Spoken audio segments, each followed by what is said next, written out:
A boy poses with his ball in 1910, the mystery that shocked the city. What if a simple photograph could predict the future? Today, I'm sharing a haunting story from 1910 that still sends chills down the spines of those who hear it. A young boy, his beloved ball, and a photograph that would become the center of one of America's most puzzling mysteries. What happened in the weeks after this photo was taken shocked an entire city and left investigators baffled for over a century. Before we dive into this incredible story, if you enjoy mysterious tales from history, don't forget to hit that like button. It really helps the channel. Oh, and speaking of mysteries, I'm also developing another channel dedicated to unexplained historical events from around the world. You'll find the link in the description if you're hungry for even more intriguing stories like this one. The morning sun cast long shadows across the dusty streets of Riverside, California on April 15, 1910. 10-year-old Thomas Whitmore stood in front of his family's modest Victorian home, clutching his most prized possession, a leather baseball that his father had given him for his birthday just 2 weeks earlier.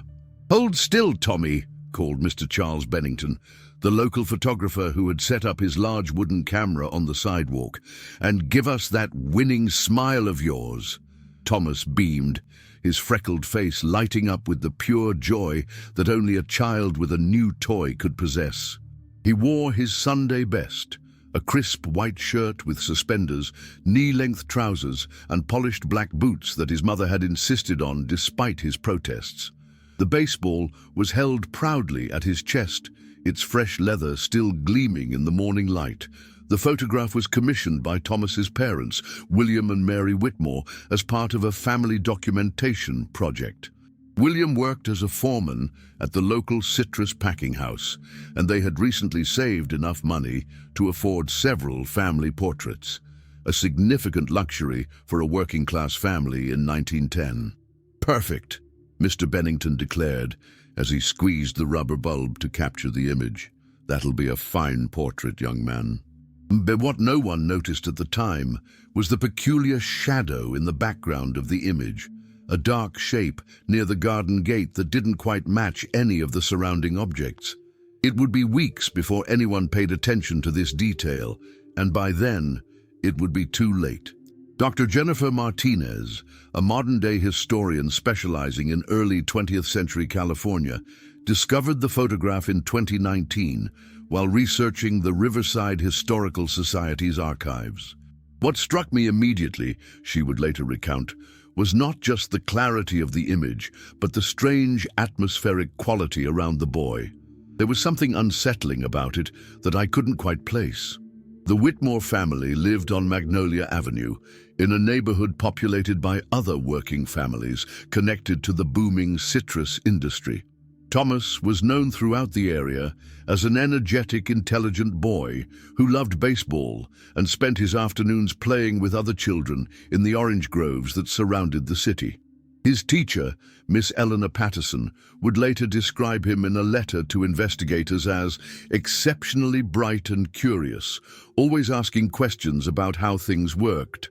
He had a particular fascination with the new electrical lights being installed downtown and would often draw diagrams of what he imagined the future might look like. The baseball in the photograph had special significance. Thomas's father had purchased it during a business trip to Los Angeles from a sporting goods store that claimed to sell equipment used by professional teams. Thomas treated it like treasure, carefully oiling the leather each night and practicing his pitching against the barn wall until his mother called him in for supper. 3 days after the photograph was taken, Thomas began telling his parents about strange dreams. He described seeing himself floating above the orange groves and watching his family from a great distance. His mother, a practical woman not given to superstition, attributed the dreams to too many adventure stories before bed. But Thomas insisted the dreams felt different from normal dreams. "It's like I'm already there," he told his older sister Catherine, waiting for the rest of me to catch up. Local newspaper records from the Riverside Daily Press show that the week following the photograph was unremarkable. The weather was typical for April, Warm days and cool nights, the citrus harvest was in full swing. A new motion picture theater had opened downtown, showing the latest films from Hollywood. Yet looking back, there were subtle signs that something was amiss. Several residents reported their dogs acting strangely, barking at empty air and refusing to enter certain areas of their yards. Mrs. Rebecca Morrison, who lived 2 houses down from the Whitmores, told neighbors that her chickens had stopped laying eggs entirely, something that had never happened before in her 20 years of keeping them. The photograph itself, once developed and delivered to the Whitmore family, was displayed proudly on the mantelpiece. Visitors commented on what a fine portrait it was, how it captured Thomas's vibrant personality perfectly. His grandmother, visiting from San Diego, was the first to notice something odd. "Why is there someone standing behind him?" she asked, peering at the image through her spectacles. The family gathered around to look more closely. There, in what they had assumed was simply shadow from the garden gate, was the unmistakable outline of a figure. It was tall, indistinct, but undeniably human-shaped. When questioned, Mr. Bennington swore that no one else had been present during the photography session. "Probably just a trick of the light," William Whitmore declared, though his voice carried less certainty than his words. "These old cameras can create all sorts of odd effects." But Thomas had grown quiet, staring at the photograph with an expression his mother would later describe as recognition mixed with fear. When asked what was wrong, he simply said, "He's the one from my dreams. He's waiting for me." If you're finding this story as unsettling as I did when I first discovered it, leave a comment below about what you think that shadow might have been. The final week of April 1910 proceeded with an increasing sense of unease in the Whitmore household. Thomas, normally eager to play outside, became reluctant to leave the house. He kept the baseball with him constantly, even sleeping with it under his pillow. His parents, concerned but not yet alarmed, decided to consult with Dr. Harrison, the family physician. The doctor found nothing physically wrong with the boy, but noted in his records that Thomas seemed preoccupied with matters beyond his years, and recommended fresh air and exercise, the standard prescription for any childhood ailment in 1910. On the morning of May 2nd, 1910, Mary Whitmore went to wake Thomas for school. His bed was empty, the sheets barely disturbed. His baseball sat in the center of his pillow, and propped against it was the photograph. But something had changed. The shadow figure was no longer in the background, and Thomas Whitmore was gone. The search for Thomas Whitmore began within minutes of his mother's panicked scream echoing through the house. William Whitmore ran to the neighbors while Mary checked every room, every closet, every possible hiding place in their home. By 8 a.m., most of Magnolia Avenue had joined the search. Sheriff James Crawford, a veteran lawman who had served Riverside County for 15 years, took charge of the investigation.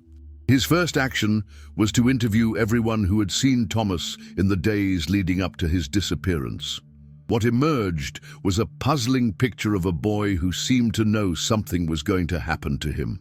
Catherine Whitmore, Thomas's 14-year-old sister, provided the most detailed account. "He gave me his collection of marbles the day before," she told Sheriff Crawford through tears. "Said I should keep them safe for him. When I asked why, he just said he was going on a trip but didn't know when he'd be back." The physical evidence was even more perplexing. Thomas's window remained locked from the inside. There were no signs of struggle in his room. His clothes were all accounted for, and he had taken nothing with him, not even shoes. The only things missing were Thomas himself, and, strangely, a small hand mirror that usually sat on his dresser. Dr. Martinez, studying the case files over a century later, notes, "The investigation was remarkably thorough for 1910. Sheriff Crawford documented everything meticulously, including details that seemed irrelevant at the time, but would prove significant to later researchers." The photograph left on Thomas's pillow was examined by everyone involved in the search. The shadow figure that had been visible in the background was indeed gone, leaving only an empty space where it had stood. "Mr. Bennington, the photographer, was brought in to examine the image. "It's impossible," he stated flatly. "Photographs don't change. The chemical process fixes the image permanently. This has to be a different print." But the Whitmores insisted it was the same photograph. They recognized a small water stain on the corner from when Thomas had accidentally spilled lemonade near it days earlier. Bennington took the photograph back to his studio for further examination, using magnifying equipment to study every detail. What he found defied explanation. The emulsion layer showed no signs of tampering or alteration.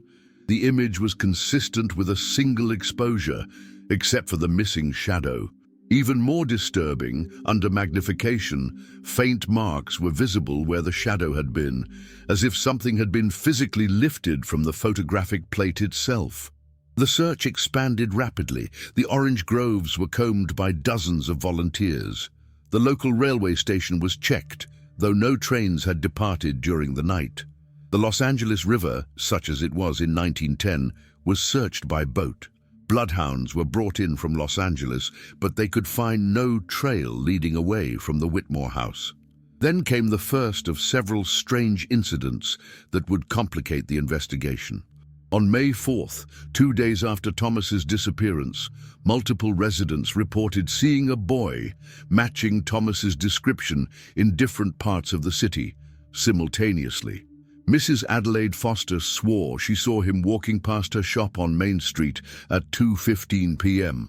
At exactly the same time, railroad worker Joseph Martinez reported seeing a boy who looked like Thomas standing on the platform at the train station, though he vanished when Martinez approached. A third sighting came from the Orange Groves, where picker Manuel Rodriguez saw a boy in white clothing standing among the trees, holding what appeared to be a baseball. If you're still watching, and this mystery has caught your attention, don't forget to like and subscribe to the channel. It really helps me bring you more fascinating historical mysteries.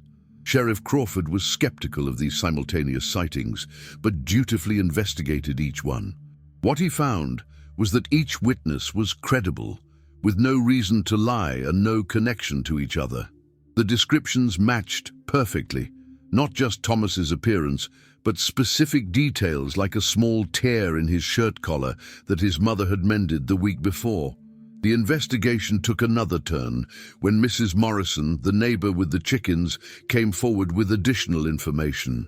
She had been reluctant to speak earlier, fearing she would be thought mad, but the circumstances compelled her to share what she had seen. "The night before the boy disappeared," she told Sheriff Crawford, "I saw lights in the sky above the Whitmore house. Not stars. These moved in patterns, like someone drawing with fire in the air. They lasted maybe 10 minutes, then faded away. I thought perhaps it was some electrical phenomenon from the new power lines. But now..." Her account was corroborated by another witness, Father Miguel Santos from St. Francis Church, who had been returning from visiting a sick parishioner. He described the lights as ethereal, almost musical in their movement, and noted that they seemed to center directly above the Whitmore property. The religious community had its own theories. Some saw Thomas's disappearance as a divine event, a pure soul taken to heaven. Others whispered of darker possibilities. The spiritualist movement, still strong in 1910, sent several mediums to Riverside, claiming they could contact Thomas. Sheriff Crawford, a practical man with little patience for such things, nevertheless allowed one séance to be conducted in the Whitmore home. The medium, a Mrs. Constance Blackwood from San Francisco, claimed to make contact with Thomas. Through her, a voice that Mary Whitmore swore sounded like her son said, "I'm between places. The man in the shadow showed me the way, but I can't come back yet. Tell them about the mirror, it's the door." This mention of the mirror, the only item missing besides Thomas, sent the investigation in a new direction. The mirror had been a simple hand glass with a silver backing, nothing remarkable about it. Yet when investigators searched Thomas's room more carefully, they found strange marks on the wall where the mirror had hung, geometric patterns that seemed burned into the wallpaper. Dr. Harrison, the family physician, made another contribution to the mystery. He revealed that in his final examination of Thomas, the boy had drawn a series of symbols on a piece of paper. The doctor had kept it, thinking it might indicate some mental disturbance. The symbols matched exactly the marks found on the bedroom wall. By the end of the first week, the search had expanded statewide. Thomas Whitmore's photograph was distributed to police departments throughout California. The story made headlines in Los Angeles and San Francisco newspapers. Theories ranged from kidnapping to supernatural intervention. But no ransom demand ever came. No body was ever found. And the sightings continued. Always brief, always when the witness was alone, always ending with Thomas vanishing the moment anyone tried to approach or speak to him. By the third week of May 1910, Thomas Whitmore's disappearance had attracted attention from beyond Riverside. Dr. Edmund Fitzgerald, a professor of the newly emerging field of psychology at Stanford University, arrived to study what he termed mass hysteria and collective delusion surrounding the case. What he found challenged his scientific skepticism. Dr. Fitzgerald interviewed 37 witnesses who claimed to have seen Thomas after his disappearance. Rather than finding patterns of suggestion or copycat testimonies, he discovered that each account contained unique details that, when compiled, created an unnervingly coherent picture. The boy appears to be in some form of distress, Dr. Fitzgerald wrote in his notes. Witnesses consistently describe him as looking faded or not entirely solid. Several mention that he seems to be trying to communicate, but no sound emerges from his moving lips. The professor's investigation led him to examine the photograph more closely. Using equipment from Stanford's physics department, he subjected the image to various tests. What he discovered was extraordinary. The silver emulsion in the area where the shadow had been showed signs of exposure to intense electromagnetic energy far beyond what the photographic process could produce. Meanwhile, Sheriff Crawford pursued more conventional leads. He discovered that 3 other children had gone missing under similar circumstances in California over the past decade. Each had been photographed shortly before disappearing, and in each case, anomalies were later discovered in the photographs. 2 were never found. 1 returned after 3 days with no memory of where she had been, speaking only of the bright place where time moves differently. The Whitmore family, devastated by their loss but clinging to hope, allowed investigators unprecedented access to their home and Thomas's belongings. Hidden in his school desk, they found drawings that Thomas had made in the weeks before his disappearance. The sketches showed increasingly complex geometric patterns, mathematical equations far beyond a 10-year-old's education, and repeated images of doorways filled with light. His teacher, Miss Patterson, revealed that Thomas had asked her peculiar questions in his final days at school. He wanted to know if people could exist in 2 places at once, she recalled. He asked about electricity and whether light could think. I thought he was simply showing his curious nature, but now I wonder if he understood something we didn't. Leave a comment below telling me what you think Thomas was trying to understand. These drawings and questions seemed too advanced for a child his age. The investigation took a scientific turn when Professor Marcus Webb from the California Institute of Technology became involved. An expert in electromagnetic phenomena, Webb was initially skeptical, but agreed to examine the evidence. His findings would prove to be among the most significant in the case. The burns on the bedroom wall, Webb reported, show exposure to directed electromagnetic energy of a type I've never encountered. The patterns are consistent with what we might today call standing waves, but the frequency and intensity required to create such marks shouldn't have been possible with 1910 technology. Webb also analyzed reports of the lights seen above the Whitmore house the night before Thomas disappeared. Comparing witness accounts with his knowledge of atmospheric phenomena, he concluded that what people saw couldn't be explained by any known natural occurrence. The light's movement pattern suggested intelligence and purpose rather than random atmospheric disturbance. The missing mirror became a focus of intense speculation. Research revealed it had been purchased from an estate sale of a deceased inventor named Dr. Cornelius Ashford, who had been experimenting with what he called dimensional photography before his death in 1908. His notes, discovered in the Riverside Library archives, spoke of using specially treated mirrors to capture light from parallel spaces. This connection to photography seemed significant given the altered photograph of Thomas. Mr. Bennington, the photographer, recalled an odd detail. The day he took Thomas's picture, his camera had behaved strangely. The plates seemed to fog before exposure, he said. I had to use 3 before getting a clear image. I've never experienced anything like it before or since. As May turned to June, the sightings of Thomas began to change. Witnesses reported seeing him less frequently, and when he did appear, he seemed more distant, more translucent. Several people reported hearing whispers in empty rooms, always the same phrase: "The door is closing." The Whitmore family, on the advice of investigators, began keeping detailed logs of any unusual occurrences in their home. Mary Whitmore's diary from this period provides a heartbreaking account of a mother's grief, mixed with hope.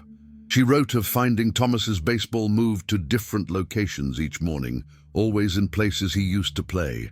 Windows would fog without explanation, and in the condensation, childlike drawings would appear, the same geometric patterns Thomas had been sketching. One evening in mid-June, the family experienced what they all agreed was contact from Thomas. During dinner, every glass on the table began to ring simultaneously, creating an eerie harmony. Then, in the steam rising from the hot food, they saw him, clear as day for just a moment. He was smiling, but pointing urgently at something they couldn't see. Catherine later swore she heard his voice just for an instant. "Tell them about the numbers in the light." This cryptic message sent investigators back to Thomas's drawings.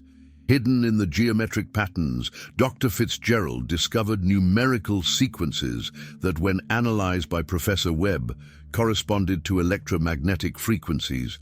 But the technology to generate such specific frequencies wouldn't exist for decades. The mystery deepened when similar cases were discovered in historical records dating back centuries. Always children, always preceded by a photograph or portrait, always involving unexplained lights and electromagnetic phenomena. The earliest documented case was from 1798 in France, where a young girl disappeared after sitting for a portrait miniature. The artist reported his paints had glowed with their own light during the session. By late June, the investigation had compiled hundreds of pages of testimony, scientific analysis, and historical precedent. Yet they were no closer to finding Thomas or understanding what had happened to him. The sightings had ceased entirely, and even the strange occurrences at the Whitmore house had stopped. Then, on June 30th, exactly 2 months after Thomas's disappearance, something extraordinary happened. The morning of June 30th, 1910, began with an electrical storm unlike anything Riverside had seen before. Lightning struck repeatedly in a perfect circle around the Whitmore property, yet no rain fell. The air itself seemed charged, making hair stand on end and metal objects emit a low hum.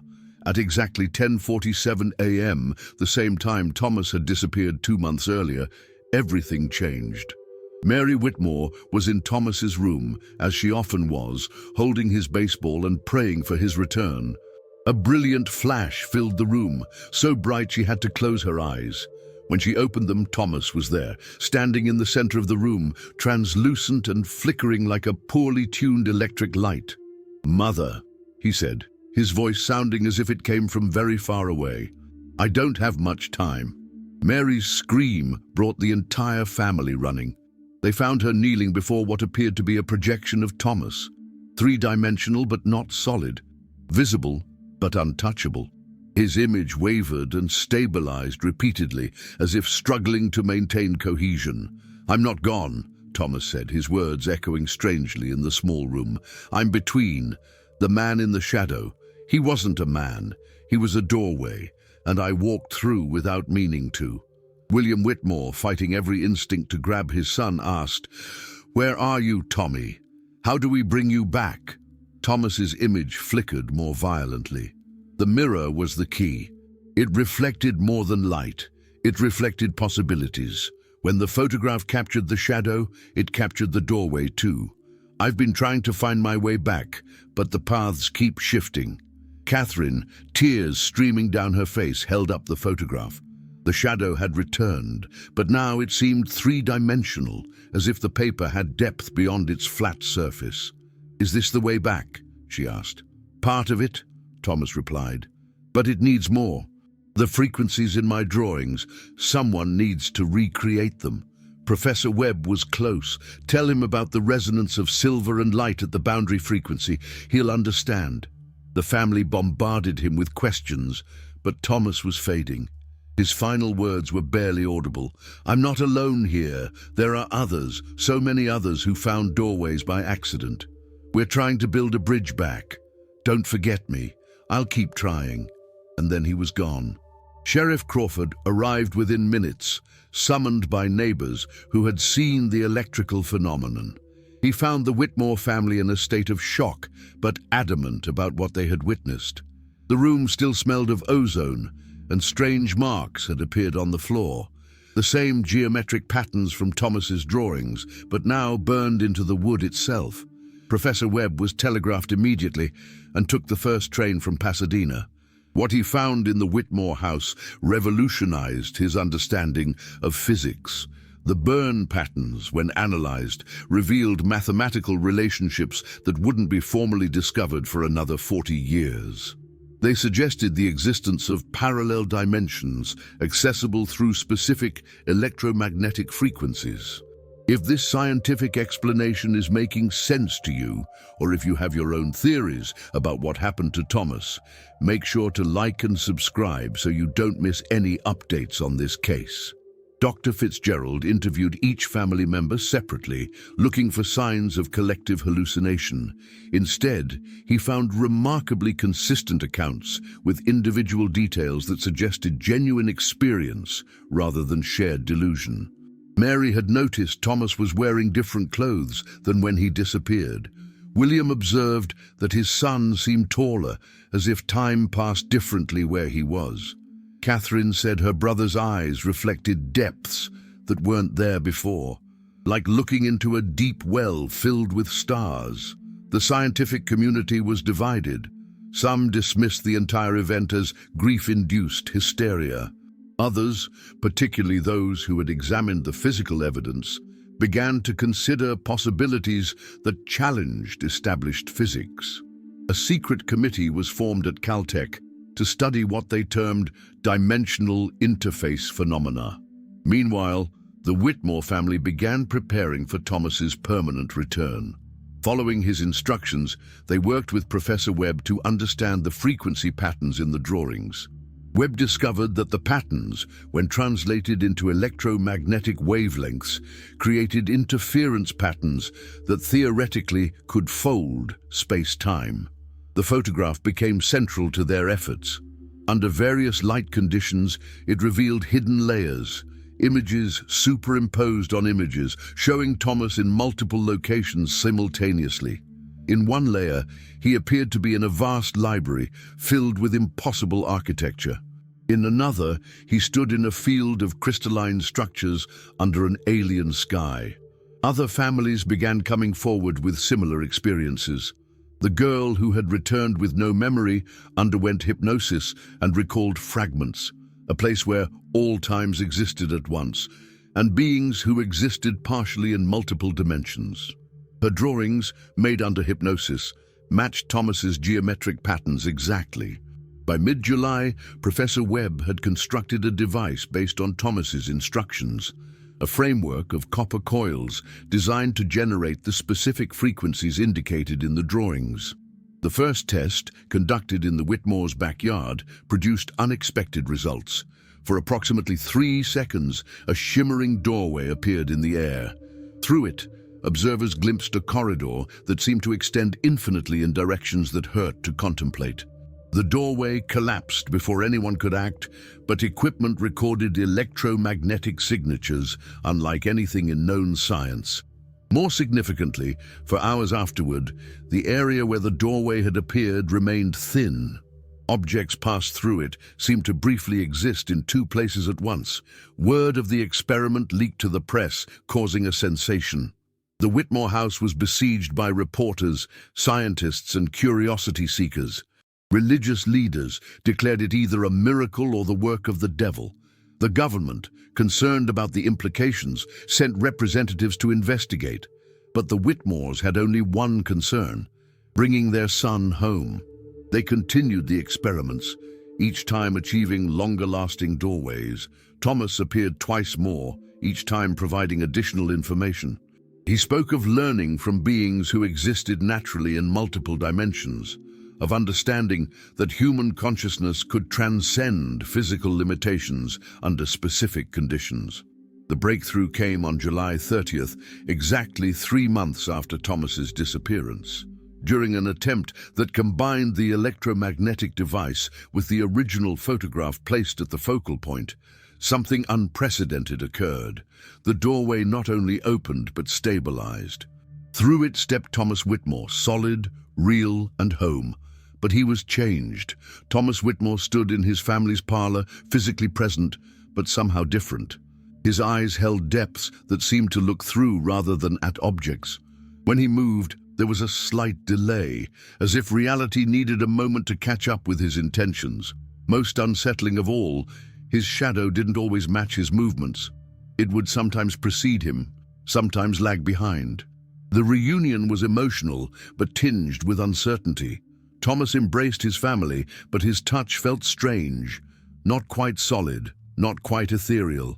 "I'm still adjusting," he explained, his voice carrying harmonics that hadn't been there before.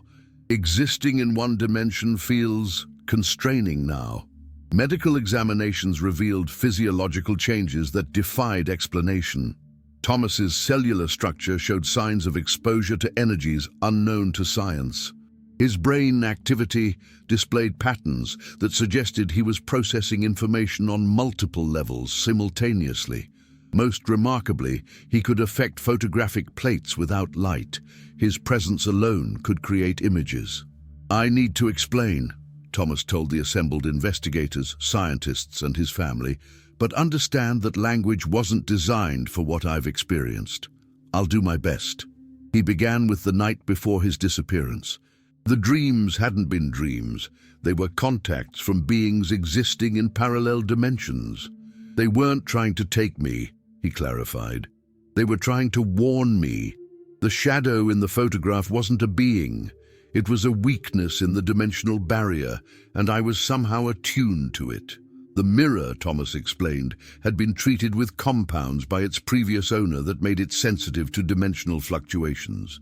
When combined with the photographic process, itself a capture of light and time, it created an unintended gateway. The moment Mr. Bennington took the photograph, he froze, not just my image, but a moment of dimensional instability. The shadow was the doorway beginning to open. His disappearance hadn't been a kidnapping, but an accident. The dimensional weakness had grown until Thomas, already sensitized by his exposure to the treated mirror, simply slipped through. "Imagine walking through a door you didn't know was there," he said. "One moment I was in bed, the next I was elsewhere." The place he described challenged comprehension, a realm where time flowed in all directions, where consciousness could exist independently of physical form, where beings of pure thought helped lost souls navigate impossible geometries. "There are so many of us there," Thomas said sadly. "Children and adults who stumbled through accidental gateways throughout history. Some adapt, some go mad, some, like me, find teachers." His teachers were entities that existed naturally in multiple dimensions. They had been observing humanity for eons, occasionally attempting contact, but usually failing due to the vast differences in perception. They're not gods or demons, Thomas insisted. They're just different. Like how a sphere would seem magical to beings who could only perceive two dimensions. Leave your thoughts in the comments about what you think these interdimensional beings might be. Are they helpers, observers, or something else entirely? The simultaneous sightings of Thomas during his absence were explained as attempts to return. I could partially manifest in multiple locations, but couldn't fully materialize. It was like pressing against glass from the other side, visible but unable to break through. The geometric patterns and equations in his drawings were a universal language of sorts, mathematical representations of dimensional relationships. The beings taught me to see the universe as it really is. Not a single reality, but infinite realities existing in parallel, occasionally intersecting. Professor Webb, listening intently, asked about the electromagnetic frequencies. Thomas smiled, an expression both childlike and ancient. Light is the key, but not just visible light, the entire spectrum and beyond. At certain frequencies, electromagnetic waves can resonate with the fundamental structure of space-time itself. The beings showed me how to calculate these frequencies. The most disturbing revelation came when Thomas explained why he could return when so many others couldn't. I was young enough to adapt, but old enough to maintain my identity. Younger children often forget who they were. Older people usually can't accept the reality and retreat into madness. I was optimal. He demonstrated his new abilities, causing objects to briefly phase in and out of visibility, creating light patterns in the air with his thoughts, and most remarkably, showing glimpses of the parallel realm by somehow adjusting the perception of observers. For a few seconds, the Whitmore parlor overlapped with an alien vista of crystalline structures and impossible colors. But Thomas's return came with a warning. The doorways were becoming more common. The electromagnetic age, telegraph, telephone, and electrical systems was creating unintended weaknesses in dimensional barriers. More people will slip through, he predicted. Some by accident, some by design. Humanity needs to understand this science before it's too late. The government officials present immediately classified the entire matter.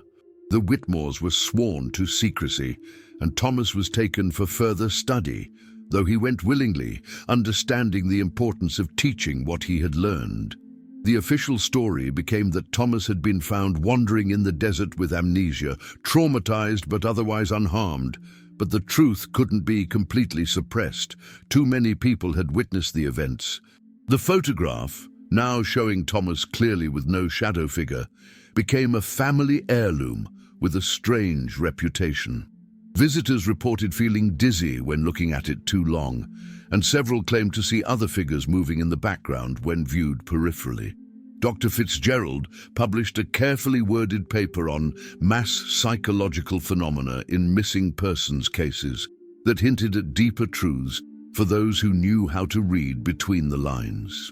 Professor Webb's research into electromagnetic frequencies took new directions that would eventually contribute to technologies decades ahead of their time. The Whitmore family tried to return to normal life, but normal had been redefined. Thomas attended school but struggled with the limitations of single-dimensional thinking. He would often be found staring at empty spaces, later explaining he was watching probability flows that others couldn't perceive.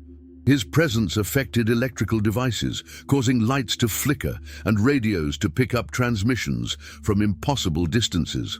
Other families experiencing similar phenomena began to secretly contact the Whitmores. A hidden network formed of those who had encountered dimensional anomalies. They shared information, provided support, and prepared for what Thomas assured them was coming, a time when the barriers would thin enough that denial would no longer be possible. In his final recorded interview before government handlers restricted access, Thomas made a statement that haunts researchers to this day. "I'm not unique. I'm not special. I'm just the first to come back with memory intact. There are thousands like me, caught between worlds. Some are trying to return, Others have found new homes in impossible places. But the important thing to understand is this. The photograph didn't cause my disappearance. It simply revealed a door that was always there. These doors are everywhere, in every city, in every home. Most stay closed, but sometimes, when conditions are just right, when someone is naturally sensitive, when technology and consciousness align in specific ways, sometimes they open. And once you've seen what's on the other side, you can never truly close your eyes again. The interview ended with Thomas demonstrating one final ability.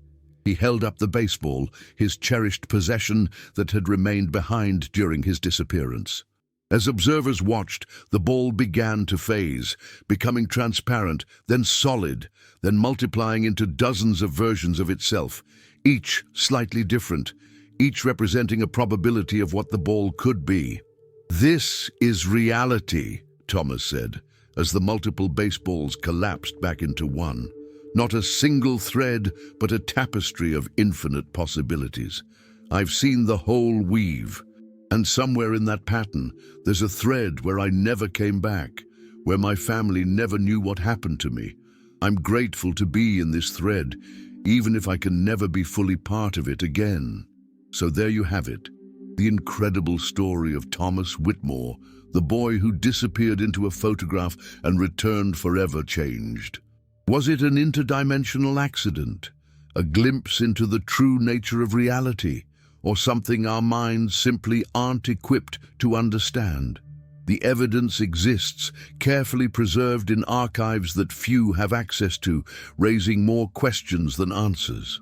What fascinates me most is that according to the hidden records, Thomas Whitmore lived until 1987, spending his life studying dimensional phenomena and secretly helping others who experience similar events. Some say he could still slip between dimensions at will. Others claim he was working to prevent a larger catastrophe he saw coming. But those are stories for another time. I'd love to hear your thoughts in the comments below. Do you think dimensional doorways could really exist? Have you ever experienced something you couldn't explain? A place where reality felt thin? Share your stories and theories. And remember, if you enjoyed this deep dive into one of history's strangest photographs, please subscribe and ring that notification bell. I have so many more mysterious cases from the archives to share with you. Photographs that capture the impossible, images that reveal hidden truths, and stories that challenge everything we think we know about reality. Until next time, keep questioning the impossible, and remember, sometimes the most ordinary moments, like a boy posing with his baseball, can open doorways to the extraordinary. Thank you for watching.